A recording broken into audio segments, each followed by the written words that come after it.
All right, guys. It is 2 days away from kickoff of the most highly anticipated Week 1 Ohio State matchup in quite some time. The Buckeyes and the Texas Longhorns. Tyvis, how do you feel about Ohio State heading into this matchup with what some people think is the number 1 team in the country? I'm very confident in it. I know that. Listen, Arch Manning is a really good quarterback, and I went back and watched his 3 games that he started, and he looks really good in the pocket. Mobility is really good. Obviously, he ripped that long run off. When he throws the ball, I mean, it's a pretty ball, very accurate. So he's got all those things. He did have those 2 interceptions. The one tipped off a guy's hand and somebody caught it, and the other one, he was under duress and he just made a bad throw. So when I looked at that, I was like, okay, so maybe you got to throw some pressure at him because he's shown that he will make a bad decision. So the Buckeyes is going to have a tall order of trying to generate pressure. You know, you think about the fact that when you look at Texas's line, their starting offensive line, I think 4 out of the 5 or maybe all 5 is new, something like that. They lost a lot of people on their offensive line. And Ohio State lost a lot. They lost their entire D-line. So whoever wins that battle or dominates between their offensive line and Ohio State defensive line, to me, dictates the outcome of this game. I did some some film studying of their wide receivers. They got Ryan Wingo, who's number 1. He's 6'2", about 214, big physical guy, very physical, possession receiver. But if you're checking him, he likes to run inward breaking routes, slants, digs, posts, things like that.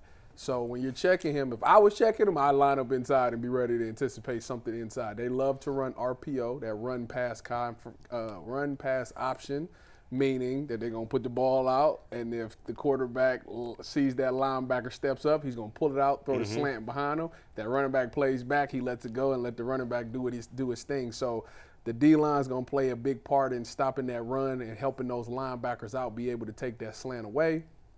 If you go up against number 1, I think his name is DeAndre Moore Jr. That is his name, yeah. He's shifty. I like him. He's probably their best receiver in my personal opinion. Shifty guy. He's going to play in the slot. He's going to also run the RPO slant, but I think his best route is a slot fade. I'm willing to put all the money I own that he's going to run that slot fade, and I think it's Jermaine Matthews is sliding down at the nickel.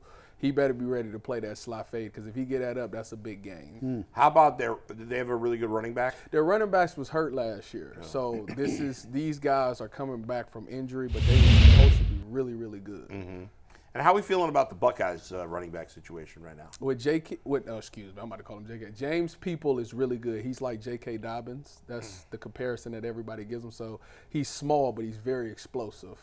And then C.J. Donaldson is a transfer from West Virginia, big, thicker guy, does really well catching the ball out the backfield, kind of their short yardage goal line guy. And then they got this guy, Bo Jackson, who's from I heard of him. Viella. Bo Jackson? Yeah, St. Joe's. He went to St. Joe's with Roski as his coach. He's a freshman. He needs to play. That dude's like, if I could compare him to somebody, and I'm not going to, it's going to sound crazy to you, but if you watch his highlights, you understand why I said it. He's like a Jamal Charles, like Chris Johnson type of guy, just this fast back out the backfield. That if you if you throw him on against a linebacker, and you throw like a swing pass, he'll catch it, and they not gonna be. You think they'll use all 3? They should. They 100% should come up with a package of plays for Bo Jackson. They got a decent tight end. Max Clare. Max Clare might be the best tight end in college. So that's the thing. Like this year, all the attention is going to be on Jeremiah Smith. Yeah. So Max Clare should be eaten. Like it should. And how are we feeling about the O-line? The O-line is a veteran group because what happened was last year Ohio State's offensive line dealt with a bunch of injuries during the CFP. So a lot of these guys that's in now had to play on the championship run. So they got a ton of experience there. I think that's probably one of the strengths of the team. It's going to be rocking at the stadium. I mean, it's going to be unbelievable. I could totally see Ohio State making Arch look like a first-time starter. Bad game. I mean, it's all up to Matt Patricia. You know, Matt Patricia, if he's a 3-time Super Bowl defensive coordinator, you know, if he does the right thing and disguises things up right and causes confusion, I think that defense, because they got the players on the defense to.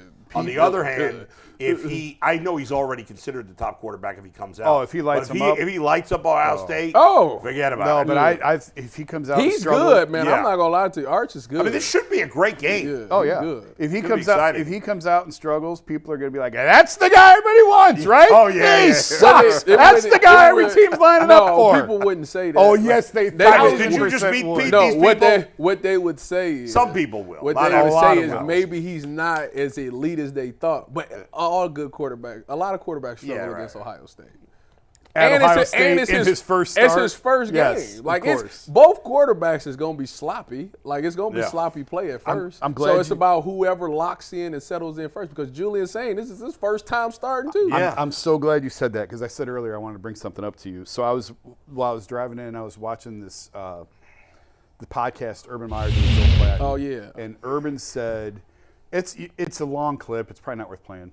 But Urban said, like, I would probably, you can't say this in so many words, but I would tell my Julian being a first-time starter in the situation, hey, don't screw it up. Just don't screw it up. Don't screw up the game. Like, look, you got Jeremiah over there. You got tight end over there. You got all these dudes around you. Yep. And he said, like, a lot of times, like, coaches in that moment, they want to make sure the quarterback has all the information, so you sort of overload them, and then they shut down because it's just too much information. He said, I would tell guys, give me 2 first downs. We'll win the game.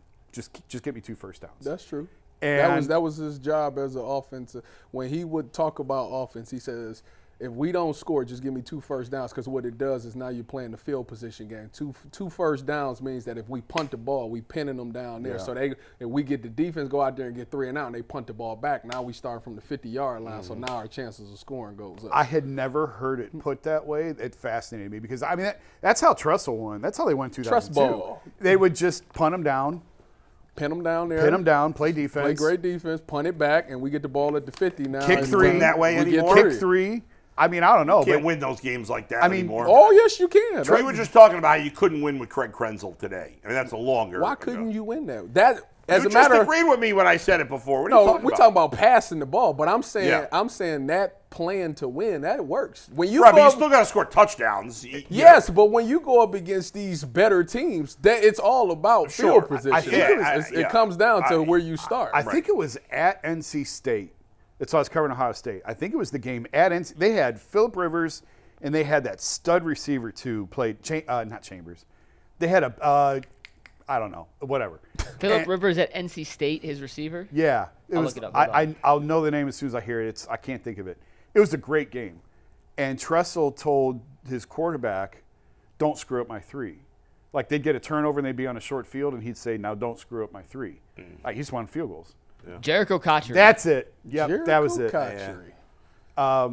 Those are great games. The game at Ohio State, it was a home and home. Yeah. Those were 2 really good games. Are you going down Hartline to- announced that he's going to be in the booth as the OC. Yeah. Any thoughts on that? I think I like when OCs are more in the booth because you can see the entire field. Right. At the end of the day, like, Ryan Day has come out and said, I got veto power. Listen, when I talked to Brian Hartline about this, he said, listen, man, it's Ryan Day's offense. Like, I'm just running his offense. And it's not like Ryan Day's taking the headsets off. Like, Ryan Day's still going to be sitting there listening to every call. yeah. And if he felt like that's not the right call, he's going to jump in there. But I expect Brian Hartline to do well. Do you have time to do that?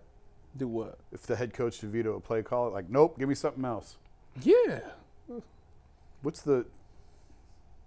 That's just interesting to me. Yeah, you don't have a lot of time to get the play. He's gonna hear the call. Get it like, to the huddle. He's gonna be like, "What you calling? Give me something. What you calling, Brian?" And Brian gonna say what he calling. He gonna say, "No, we're not doing that.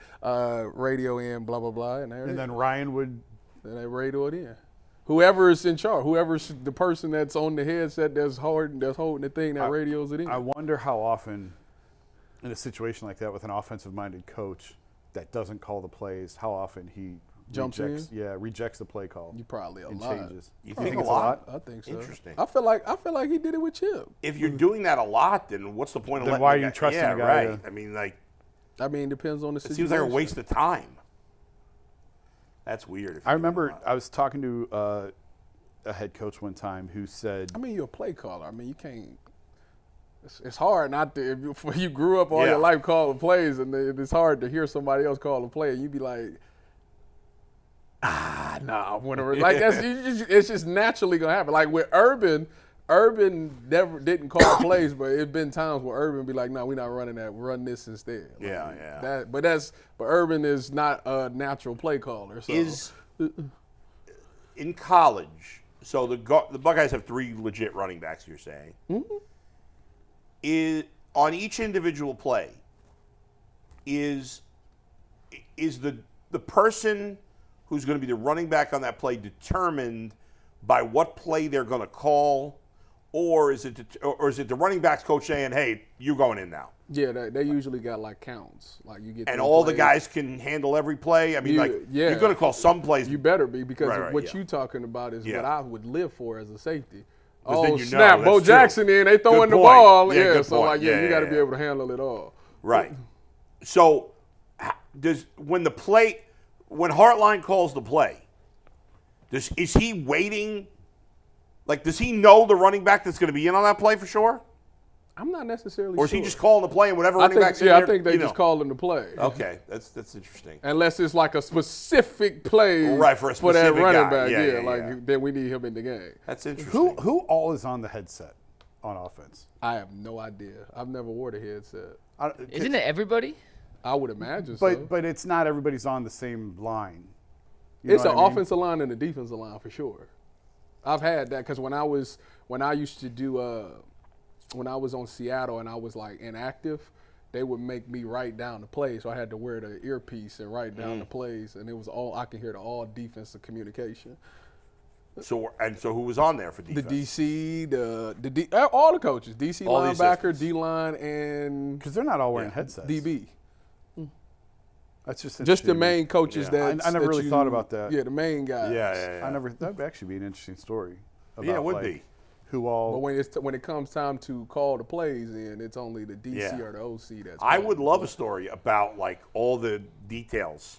I don't know how many people else would want, but I find that fascinating. I think it's because the details of how that 30 seconds goes. Well, because you got to think so when you get to a certain down and distance, the first thing you got to figure out is run or pass, because you got a run game. Sure. You got a run game specialist. You got a pass game specialist. So maybe the conversation is real quick. What are y'all thinking in this situation? Somebody says a run play. Somebody says a pass play. All right, make the decision. Because it's all off a sheet. You still got the sheet right there. So it's like, what's the best play in this situation? And give me a play. All right, this is what we're going to call. I remember I was talking to a head coach one time who called plays, who said the hardest part was when we're getting the ball to start the second half. I wanted someone else to give me like the first 4 or 5 plays coming out of the second half. Because why is that? There's so much else going on. And you're in the locker room and you're trying to get this cleaned up and that cleaned up. Yeah. So you don't have a lot of time. So like he would want the OC to like, hey, set us up with like the first 3, 4, whatever, coming out because he doesn't have time for that prep. Right. That's because he ain't got work in the second half. Yeah, you call it in the beginning of the game is scripted. Right. So that's why you ain't never really worried about it at the beginning of the game. And the first 15 plays are scripted. And I guess it makes a difference if you get in the ball or not for the second half. Yeah, I would think. Yeah. But that was just one of those fascinating conversations you're having about stuff you don't normally think about. All right, Mikey. We got some super chats here. Real quick, predictions. Who wins? Ohio State or Texas? Ohio State at home. I say Ohio State in a high-scoring, close game. I got Ohio. I'm going to say 35-34. Oh. That's pretty. Wild game. I got 21-17. I think it's going to be sloppy. Yeah, I'm with him. First game of the year, couple turnovers, penalties. 21-17 Buckeyes. I don't think either quarterback is going to go nuts. A close game. Yeah. No, it ain't going to be no blowout. Yeah. Do you have more, last thing real quick, more faith? I understand the home field advantage plays a huge role in college football, but Ty, more faith in Arch Manning or Julian Sayin, who has played significantly less football in his collegiate career than Arch has? Who do I have more confidence in? Yeah, for this particular game.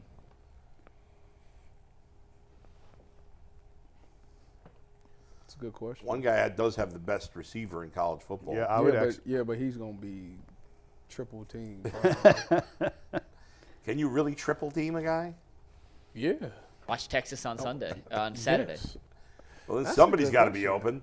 You would think Julian, because he got the guys that he got. I'd say Julian. But Arch has It's not like it's his first time going. It's the first time in a big game. So, I'm gonna say Julian for the simple fact that Arch got an offensive line to think about as well. I really think Arch is going to struggle a little bit in this game. Oh, his offensive line's not very good? They all knew. They replaced Well, that doesn't 4 of mean their they're 5 not good, starters. though. I ain't saying they're not good. They all knew. Okay. It's like in every big level team bowl when they lose these guys, they're all 4 and 5 star kids Yeah, that they're going right. to replace them with, but that Sure. doesn't mean they'll actually be good. Right, It's just especially it's week 1. unproven commodities You got to on get the the chemistry road. going. And last thing I promised, then we'll get to super chats. Ty, are you a little disappointed it's a noon kickoff? I would have loved for it to be a night game. I think that it called for a night game, but I understand why Fox did that. Like, if you go look at the games that's going on at noon, there's nobody. This game is so The ratings high are through the roof. They might break records with ratings on this. Oh, yeah. Like, that's how good this game is probably. How gonna much be. different is the horseshoe for a noon kickoff versus Oh, at night it's 7 a o'clock, different. 8 kickoff? It's like the Millennium Force. It's just totally different But at night. I mean, And it's nothing. Like Ross Bjork, I know you're trying to do everything you can to get this atmosphere, that Tennessee atmosphere for every game. At night, it's just different. The freaks come out. Can we trust the guy with a J in his last name? It is. I don't think you can. well, it is different, but the dirty little secret is Ohio State has a terrible home field advantage. It is not loud. For having 110,000 people in there, it's not loud. Wow. Did you feel that way as a player? Not on third down, but on the rest of the game, I did. It's so. I mean, there's a lot of theories that they've got all the rich boosters down low and all the kids are up high and in the back. It's the, I don't know if it's the construction of the stadium or what. I mean, you can answer this way better than I. When I was covering Ohio State, it felt like Penn State was 1,000 times louder. Wisconsin was louder.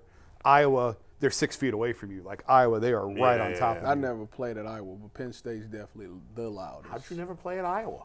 We didn't play Iowa. Just the well, rotational I played schedule. Iowa. Oh, yeah, I 'cause played by the- Iowa one time in 2013. I actually had my first pick. Yeah. My first college pick. in Yeah, that you game. played when there was already a lot of expansion by that time. No. Like the league was bigger by the time you played compared to like when Dustin played. right? I think that might have been the first year that we got Nebraska and Rutgers. Right. I think the jump around at Wisconsin is the coolest thing I've ever seen. Oh, it is. yeah. It's the coolest. Especially when you win it. Yeah. Is Michigan really loud too? No. Big house is just. That's not loud also? It just, all the noise goes up. Yeah. Because the stadium's like underground almost. Yeah. What about some of So- these SEC schools? I haven't been down I've there. never been I down haven't there. been down there. LSU was by far the loudest I've That's ever what been to. everybody said, And yeah. LSU is literally on the field. You said 6 yards for Iowa. Yeah. LSU's built in the same Yeah. capacity. The strips for media to walk from end zone to end zone, you have to like tiptoe and go sideways, Yeah. shimmy, because it's so close. Alessia my wife went to Tulane and she went to an LSU game and she's Yeah. like, it is a different world That's what they And I'll tell say. you- down there. I've been to LSU twice. One for a noon game and one for a night game the year they won the championship with Joe Burrow. Yeah. Noon was cool. Death Valley with that Joe Burrow team. The only regret I have is they beat A&M so bad that the game was over in 4 minutes and it never got back. But for those 4 minutes, Right. it was unquestionably the coolest college atmosphere I've ever been inside. South Carolina is also secretly really loud. My nephew right now, my nephew Ian, who I just saw yesterday because I flew into New York for a day, is a junior in high school, and he's, thinking about colleges.